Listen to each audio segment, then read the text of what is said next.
तब यहाँ मिन हवाजिन को डराने की कोशिश कर रहा होता है और उसे कहने लगता है कि अगर वो उससे और उसके स्कूल से दूर नहीं गया तो वो उसे मार डालेगा। जिस वजह से हवाजिन कहने लगता है कि मिन की बातों से तो ऐसा लग रहा है जैसे कि उसने पहले किसी को मारा हो, और मिन ये साबित करने के लिए हवाजिन के ऊपर हमला कर देता है। पर तभी हवाजिन उसके हमले से बच के उसके हाथों में हथकड़ियां लगा देता है और उसे दीवार के साथ चिपका देता है। तब मिन हवाजिन को उससे छोड़ने के लिए कह रहा होता है, पर हवाजिन उसकी कोई बात नहीं सुनता है और उसकी आंखों को भी ढक देता है। तब ये देखकर मिन के साथी भी बहुत ज्यादा डर जाते हैं और उन्हें एहसास हो जाता है कि अगला नंबर उन्हीं का है, जिस वजह से वो लोग वहाँ से भागने लगते हैं। तब मिन कहने लगता है कि वो उन्हें नहीं छोड़ेगा, पर उसके दोस्त उसे बताते हैं कि अब इसका कोई फायदा नहीं है क्योंकि टीआरपी अब उसे नहीं छोड़ेगी। तब हम देखते हैं उनके सामने हानरेम आ जाती है जो कि उन्हें लात मार के बेहोश कर देती है। बॉस 5 मिनट में कॉन्वॉय आने वाली है। ये तो अच्छी बात है। तो मिन और उसके साथी तुम लोगों को मैं बता दूं कि तुम्हें एक चोरी और मर्डर करने की कोशिश के लिए गिरफ्तार किया जाता है। तब उन लोगों को गाड़ी में बंद कर दिया जाता है और मिन को समझ नहीं आ रहा होता कि आखिरकार वो लोग जा कहाँ रहे हैं। तब थोड़ी देर बाद वो लोग अपनी डेस्टिनेशन पर उतर जाते हैं और उनकी आंखों से ब्लाइंड फोल्ड को भी हटा दिया जाता है, जिस वजह से वो लोग देखते हैं कि वो लोग जेल में पहुंच गए हैं और वहाँ पर बहुत से प्रिजनर्स उन्हें देखकर हंस रहे हैं, जिस वजह से मिन और उसके साथियों को कुछ समझ नहीं आ रहा होता और हमें पता चलता है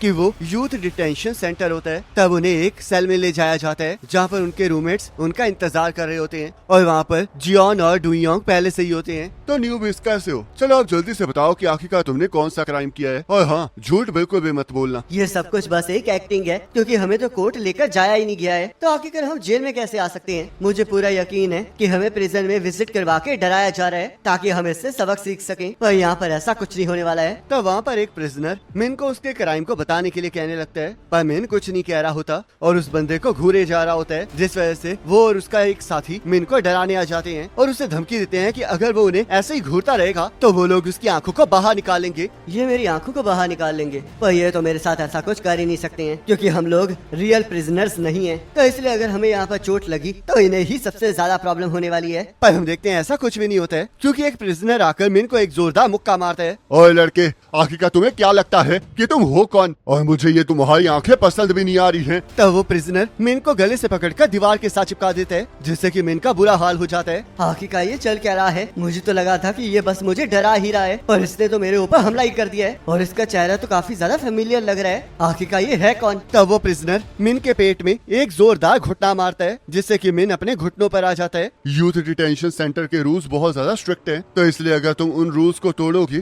तो तुम्हें और ज्यादा सजा मिलेगी। पर अगर मैं तुम लोगों को मार भी दूंगा तो मेरी सजा वैसी ही रहेगी क्योंकि मुझे जुवेनाइल लॉ के हिसाब से पहले ही मैक्सिमम सजा मिल चुकी है। रुको जरा, अब मुझे याद आया कि मैंने इसे कहाँ देखा है। पिछले साल न्यूज में आ रहा था कि इसने 7 लोगों का मर्डर किया है और ये स्माइल करते हुए बड़े आराम से कह रहा था कि इसने कुछ भी गलत नहीं किया है और इसका नाम मैक्योम है। तो बच्चे आप तैयार हो जाओ क्योंकि सोसाइटी की तरह यहाँ पर तुम्हें बचाने वाला कोई भी नहीं है। तब हमें वुमेन का प्रिजन दिखाया जाता है जहाँ पर मिन की साथ वाली लड़कियाँ गई होती हैं और उनका भी वहाँ के प्रिजनर्स ने बुरा हाल कर दिया होता है और उनकी लीडर और कोई नहीं बल्कि यारी होती है और वो उससे बहुत ज्यादा डर रही होती है। तब हम यहाँ पर मिन का पास्ट देखते हैं। मैं यूथ डिटेंशन सेंटर में बहुत बार गया हूँ और वहाँ पर सभी लोग ये डिस्कशन करते हुए बहुत ज्यादा खुश होते थे कि आखिरकार वो किस केस में अंदर आए हैं, क्योंकि उन्हें ज्यादा टाइम तक वहाँ पर नहीं रहना होता था। तो इसलिए अगर आप यूथ डिटेंशन सेंटर में बार बार जाते रहते हैं तो वहाँ पर टाइम काटना आपके लिए ज्यादा मुश्किल नहीं है। और सबसे बढ़िया बात तो ये है कि आपका कोई क्रिमिनल रिकॉर्ड भी नहीं रहता है। पर जुवेनाइल प्रिजन में सब कुछ अलग लेवल का है क्योंकि यहाँ के प्रिजनर्स ह्यूमन तो बिल्कुल भी नहीं है और ये आपको ऐसे ट्रीट करते हैं जैसे कि आप इनके खिलौने हो। ये सोसाइटी के बहुत बड़े कचरे हैं, जिस वजह से ये जगह एक हेल है और यहाँ पर हर चीज की सजा मिलती है। सुबह 8 बजे हमारा दिन स्टार्ट हो जाता है और हमें हर रोज ये ध्यान रखना पड़ता है कि हम सेल हेड के करीब ना खड़े हों क्योंकि तब वो हमें तंग करना स्टार्ट कर देता है और हम इसका कुछ कर भी नहीं पाते हैं। 3 बजे हमारी फिजिकल एजुकेशन स्टार्ट हो जाती है जहाँ पर ये प्रिजनर्स हम में से किसी एक को चुन के उस पर निशाना लगाते हैं और पॉइंट्स बांटते हैं। तो इसलिए अगर हमें से कोई भी यहाँ पर डंप दिखाई देगा तो वो उनका टारगेट बन जाएगा। उसके बाद 4 बजे सभी लोग नहाने जाते हैं जहाँ पर इन बंदों को देखकर ये एहसास हो जाता है कि ये लोग सच में कितने खतरनाक हैं और हमें हर टाइम इनसे बचकर रहना चाहिए। तब 7 बजे हमारा फ्री टाइम होता है जिसमें हमें सबसे ज्यादा ख्याल रखना पड़ता है क्योंकि उस टाइम जो न्यू प्रिजनर्स होते हैं उन्हें अपनी बैक को स्ट्रेट रख के अपने घुटनों के भार आराम से बैठना होता है और जुवेनाइल प्रिजन का ये कल्चर मिलिट्री से भी ज्यादा स्ट्रिक्ट होता है। तो इसलिए एक फर्स्ट टाइम प्रिजनर के लिए फ्री टाइम सबसे ज्यादा टफ होता है और अगर आप अपने पोस्चर को स्ट्रेट नहीं रख पाते हैं तो आपको इसकी सजा मिलती है। और सजा के लिए पुराने प्रिजनर्स ने एक प्लास्टिक बोतल में पानी को भर के रखा होता है जिससे मारने के बाद हमारे शरीर के ऊपर कोई निशान भी नहीं रहते हैं और किसी को भी नहीं पता चलता कि हमारे साथ क्या हुआ है। पर अगर किसी को इस बारे में पता भी हो तब भी इसका कोई फायदा नहीं होता,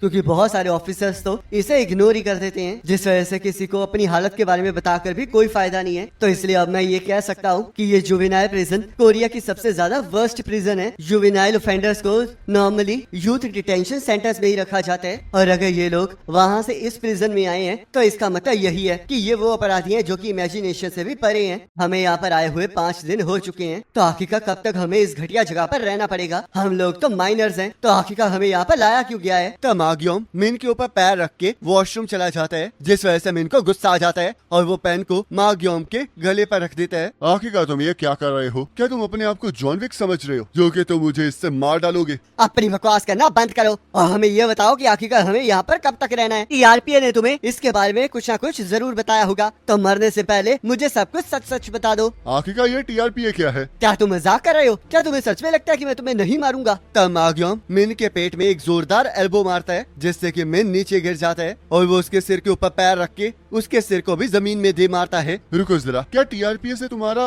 उस बंदे से मतलब तो नहीं है जो कि तुम लोगों को यहाँ पर लेकर आया था? और देखो वो तो यहाँ पर आ भी गया है, तो तुम इससे क्यों नहीं पूछ लेते कि आखिरकार तुम्हारी सजा कब तक की है? तब हवाजिन उस सेल के अंदर आ जाता है, जिस वजह से मिन उसे पकड़ लेता है। मुझे यहाँ से बाहर जाने दो। क्या ये सब कुछ काफी नहीं है? आखिरकार एक माइनर को तुम्हारी प्रिजन में भेजने की हिम्मत कैसे हुई? मैं तुम्हें इसके लिए सू करूंगा। तो हवाजिन उसे चुप रहने के लिए कहता है और उसके सिर के ऊपर डंडा मार के उसे बेहोश कर देता है। और माग्योंग से पूछने लगता है कि आखिरकार एक ऑफिसर के ऊपर चीखने की क्या सजा है, जिस वजह से माग्योंग उसे बताता है कि इसके पनिशमेंट के तौर पर तो मिन को अब पनिशमेंट चैम्बर में जाना होगा। हमारे पड़ोस में एक अगली कैट रहती थी, और पता नहीं वो गर्मी की वजह से या फिर लड़ाई करने के लिए 4 बजे बहुत अजीब तरीके से रोया करती थी, जो कि बहुत ज्यादा अनोइंग था। और उस दिन एक बड़ी लड़ाई में हारने के कारण मैं पहले से ही बहुत ज्यादा बैड मूड में था, जिस वजह से मैंने एक एश ट्रे को उस बिल्ली के ऊपर फेंक दिया ताकि वो मर जाए। पर वो एश ट्रे एक पर्सन को लग गई और वो मर गई। तो मुझे लगा कि अब जब मैंने एक पर्सन को मार डाला है तो मुझे भी फांसी की सजा होगी। पर मुझे पुलिस वालों ने घर वापस भेज दिया, और तब बाद में मैंने इंटरनेट पे चेक किया कि जिन बच्चों की उम्र 10 से 14 साल के बीच की होती है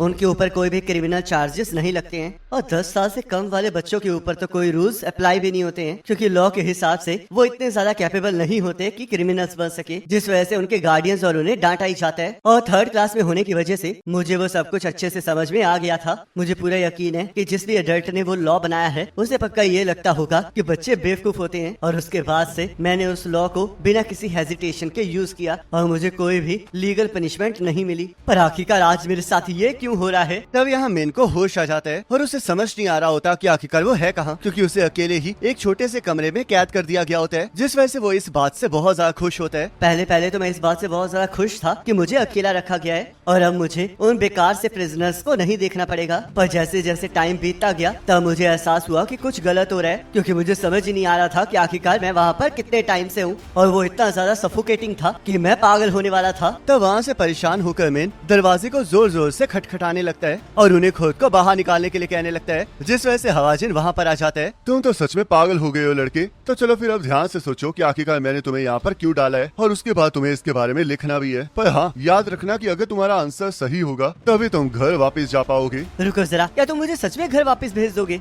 बिल्कुल, मैं तुमसे झूठ क्यों कहूँगा। और हाँ, मैं दिन में एक बार तुम्हारे आंसर को चेक करने जरूर आऊंगा, पर तब तक के लिए तुम्हें यहीं रहना पड़ेगा और अच्छे से सोचना होगा कि आखिरकार तुमने क्या गलत किया है। ये तो बहुत आसान है, क्योंकि मुझे बस ये दिखाना होगा कि आखिरकार मैं कितना ज्यादा रिग्रेट फील कर रहा हूँ और कितना ज्यादा डिप्रेस्ड हूँ, तो इसलिए मैं जो चाहे वो लिख सकता हूँ। तो हवाजिन उसका आंसर पढ़ने आ जाता है, जहाँ पर उसने लिखा होता है कि उसे अपनी गलतियों पर पछतावा है और वो टीआरपीए का इसलिए शुक्रिया अदा करना चाहता है क्योंकि उन्होंने उसे अपनी गलती सुधारने का मौका दिया है। तो हवाजिन उस पेपर से नाक पोंछ के उसे फेंक देता है और उसे फिर से अपने जवाब को सोचने के लिए कहता है, जिसे देखकर मिन हैरान हो जाता है। आखिरकार ये क्या हुआ? मैंने इस परफेक्ट आंसर को लिखने में 8 घंटे लगाए थे, पर फिर भी इससे ये जवाब पसंद नहीं आया। लगता है मैंने ज्यादा डेस्परेट होके नहीं लिखा है, तो इसलिए अब मुझे अपनी ईगो को भूल जाना चाहिए। तो मिन और भी काफी बार अपना जवाब लिखता है, पर हवाजिन हर बार उसके जवाब को रिजेक्ट कर देता है, जिस वजह से मिन बहुत ज्यादा फ्रस्ट्रेट हो जाता है। आखिरकार तुम ये क्या कर रहे हो? अब तो तुमने मुझे बहुत ज्यादा तंग कर दिया है। जल्दी बताओ कि आखिरकार तुम्हें मुझसे चाहिए क्या। बेवकूफ लड़के, तुम पनिशमेंट में होने के बावजूद भी मेरे ऊपर हमला कर रहे हो। तुम तो सच में बहुत बड़े बेवकूफ हो। तो इसलिए आज तुम्हें कुछ भी लिखने की जरूरत नहीं है। तुम पूरा दिन इसी तरह हथकड़ियों में बंधे रहोगे। और हाँ, इसके लिए मुझे ब्लेम तो बिल्कुल मत करना, क्योंकि प्रिजन के यही रूल है। तो हवाजिन मिन को ऐसी छोड़कर वहाँ से चला जाता है। ये चीज तो बहुत ज्यादा अनकंफर्टेबल है और मुझे लग रहा है कि मैं धीरे धीरे अपना मानसिक संतुलन भी खो रहा हूँ। बाहर की दुनिया यंग होने की वजह से मुझे कुछ नहीं कहती थी, पर यहाँ पर मेरे लिए कोई मर्सी नहीं है। प्रिजन सच में एक हेल की तरह है और मुझे ऐसा फील हो रहा है कि मैं यहाँ पर मरने वाला हूँ। तब हमें पता चलता है कि मिन को इस तरह अकेले रहते हुए 8 दिन हो चुके होते हैं और आंसर लिख लिख के उसका बुरा हाल हो गया होता है। पर हवाजिन को अभी भी उसका जवाब पसंद नहीं आया होता और इस बार मिन उस पर रिएक्ट भी नहीं करता है। तुम्हारे इस रूम को देखकर तो ऐसा लग रहा है कि तुम एक स्ट्रगलिंग आर्टिस्ट हो, जिसका मतलब तुमने इस बार आंसर लिखने में बहुत ज्यादा मेहनत की है। तो चलो फिर देखते हैं कि आखिरकार तुमने उन पेपरों में क्या लिख रखा है जो तुमने यहाँ पर ऐसे ही फेंक रखे हैं। तो हवाजिन एक पेपर को खोल के उसे पढ़ के हंसने लगता है। तुम बहुत बड़े बेवकूफ हो, क्योंकि तुम इतनी ज्यादा बेकार सी चीजें लिख रहे थे, पर फिर भी तुम्हारे पास हमेशा से एक सही आंसर जरूर था। देखो, जो तुमने यहाँ पर लिखा है उसी वजह से तुम यहाँ पर हो। और इसी के साथ ये एपिसोड खत्म हो जाता है। अब नेक्स्ट एपिसोड का लिंक आपकी स्क्रीन पर आ रहा होगा, उस पर क्लिक करके अगले एपिसोड को देख सकते हो।